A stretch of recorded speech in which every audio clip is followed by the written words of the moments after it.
Yo, what's going on guys, Dubwobs here. Welcome back to a brand new video here on the channel. Today we have gameplay of Blade, the new duelist coming on August 8th to Marvel Rivals in Season 3.5, and this is a full ability breakdown. These trailers have a lot going on, and it's sometimes hard to tell what all the abilities do, and there's also some secret kind of things that we notice if we really break the trailer down completely. So let's start things off with Blade's primary attacks. You can see he has a sword on his back. This has infinite ammo, of course, as it's just a melee sword, and then he has his hunting shotgun as a secondary weapon. He has 350 health in this trailer. Hopefully that is true. I know we've seen in the past sometimes the trailers were actually wrong, but for now 350 health makes sense. Now the first thing we see here is his right click, his block ability. This is the sword block, and it has a meter which will drain down as you hold the sword in front of you. And what this will do is, first of all, reduce the amount of incoming damage. You can see it doesn't stop damage from the front, but it does greatly reduce the amount of damage. Mantis is shooting him,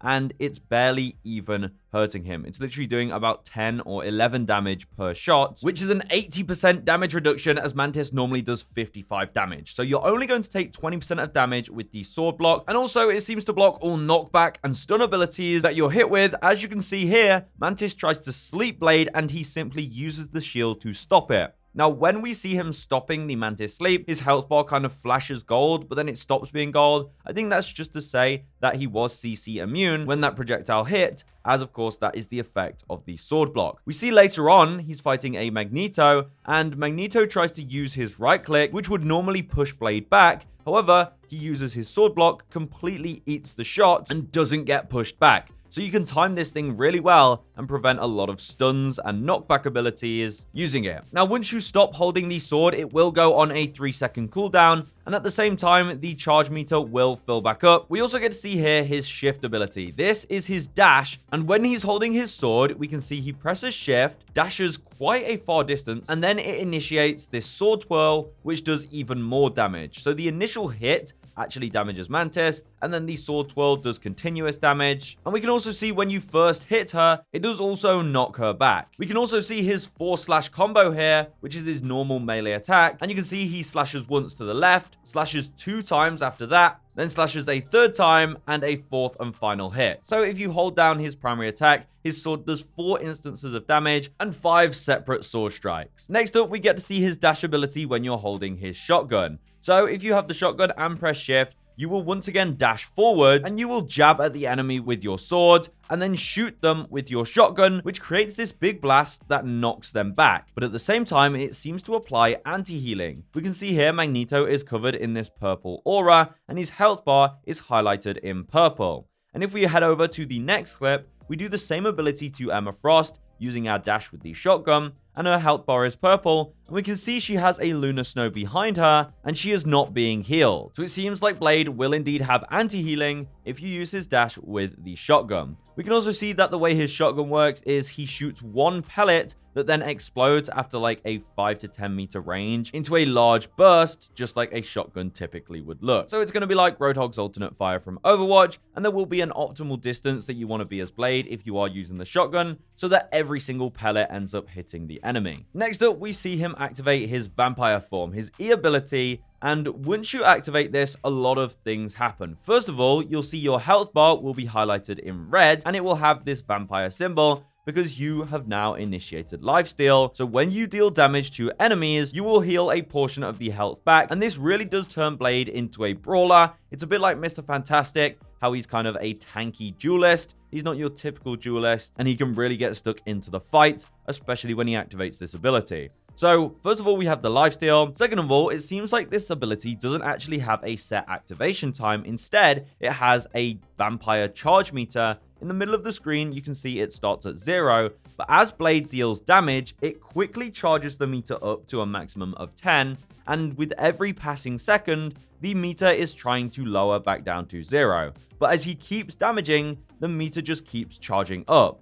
And during this time, the ability never ends. So what it seems like is this vampire form can actually last for as long as you keep the meter charged up, and deal damage. A bit like Bucky's ultimate, how theoretically you can keep this thing going forever, you can do that in his vampire form. Another thing is this vampire rage meter seems to increase Blade's attack speed, because as we deal more damage, it does seem like his attacks are just happening faster and faster, especially when he's at 10. Look how rapid he's attacking. And you may also notice that the vampire form also changes his sword combo, because at the end of the 4-hit combo, he will do the twirl attack that you see him do when he uses his shift ability that he did when he used his dash with his sword. But this time, you don't have to use the dash. When in vampire form, every 5th attack seems to be a sword twirl, which then just allows you to knock back enemies, deal more damage, and just go absolutely ham when in vampire form. So vampire form looks absolutely crazy, and you have access to your other abilities in this form, so you can still use sword block, you can still use your shift,